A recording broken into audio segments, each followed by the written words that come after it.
Oa kutafuta chakula tu hapa Dar es Salaam ni kazi nyingine. Yaani kutafuta sehemu ya chakula ni kazi. Oa sio poa. Bosi vipi? Ugali mbuzi shingapi? Una chakula kingine zaidi? Hapa chakula.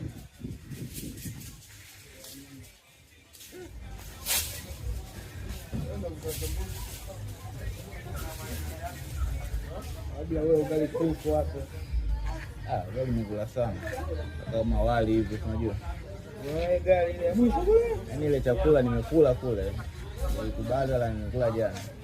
Naangalia sehemu nyingine, unaelewa? Nyingine tutaingia mbele hapo kwa kunitajia 7,000 ndo mpaka moyo kastuka. Nasema wao wanazingua. Mimi na bajeti 3,000 hapa 2,000 ananiambia 7,000 tena.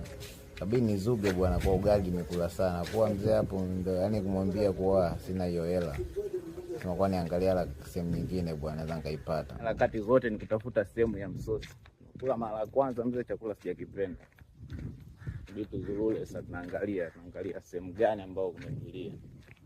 Popote kambi tunaelewa na harakati. Hatimaye kaipata sehemu ya msosi bwana, akasema hapa ndo hapa, labda nile hapa bwana. Maka. Hivi. Asante.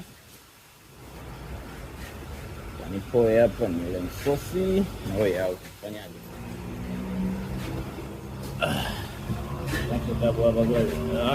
Tulia kama hivi.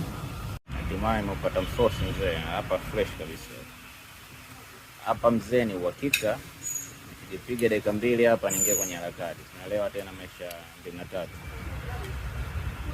Ya yetu ya mtaani kila siku. Kapata mgawa bwana msosi 3,000 anakula na enjoy akasema msosi mzuri upo kabisa bei rahisi. Jamani ndio 7,000 akasema nazingua.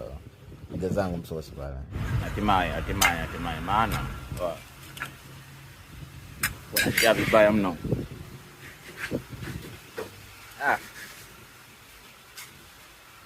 Hapa siku na kwenye presi mida saa 9 hivi. 9 mapema. Uko kwa fresh kabisa. Hapa nimeshiba mwanangu. Sasa hapa fresh. Kwa lede kwa kuzurula. Ila mzee nimezurula kishenzi kutafuta sehemu ya kula. Yaani paka nabahatika sehemu ya 3. Maisha ya ndani ya kishenzi sana. Yaani maisha yako yanatokana na kipato chako.